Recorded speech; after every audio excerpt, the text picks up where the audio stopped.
This is GyroGearloose with RV Hacking on the Cheap. Today I'll be discussing installing a 12-volt electric tongue jack. This is a 3,500 pound jack that I picked up on Amazon for about $80 delivered. They're also available under different names from Harbor Freight or probably 1,000 other sources, usually in the $80 to $120 range. Note that the competing jacks are frequently priced up into several $100s, making this a good value. I've had a jack like this for about 5 years and had absolutely no problems with it. So there doesn't seem to be much difference in price point. Before we begin replacing the tongue jack, just for safety, we're going to chock the tires to make sure that the trailer does not roll while we're working on it.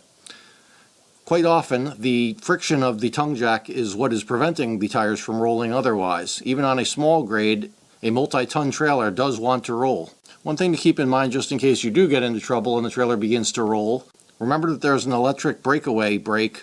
If the trailer was to begin moving, grab the wire and rip it out of the switch, which will activate the electric brakes and lock up the axle, thus preventing further damage.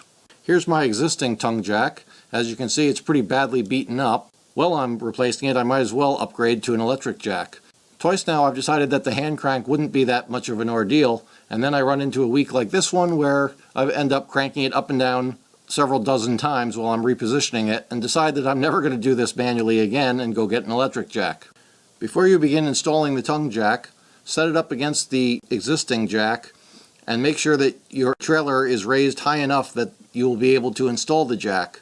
Also keep in mind that the foot plate extends up into the jack stand quite a ways, so allow extra space for that. Next, place a jack stand underneath the tongue of the trailer to take the weight of the trailer when you remove the tongue jack. Here I'm using a 3-ton jack, which is very convenient because it will ratchet upward as necessary.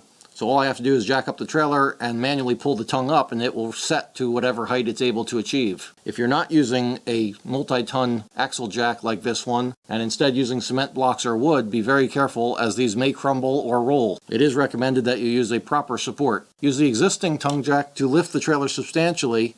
Place the support under the tongue and then lift the jack again so that it's off the ground and the weight of the trailer is not being supported by the existing tongue jack. At this point it is safe to unbolt the tongue jack, which is usually held on by 3 bolts. Here you can see the jack has been removed and lifted out of the way. In order to pull it all the way out like this, you may need to unbolt any foot piece that's on the bottom to get it through the hole. Here's the new jack placed into place, not yet bolted in. This just verifies that everything is going to fit properly. Here's a close-up of the bolt holes, which should easily match. If they don't match, you may get into trouble, so make sure that they do fit properly. Begin each of the bolts by hand. Do not use power to place the bolts in place, as you may cross-thread them. They should slide back into place fairly easily, at least to begin the first couple threads, before applying any power to them. Here the bolts have been tightened and the jack is mounted in place. At this point, before lowering the trailer, make sure you put the foot piece back on the new jack. If you find that you haven't raised the trailer enough to put the foot piece back on, you can use the electric jack to lift the trailer up higher, reset whatever is supporting the tongue of the jack, and then lift the jack back up again with the extra clearance to make room for the foot piece. You may note that there is only one wire on the electric jack.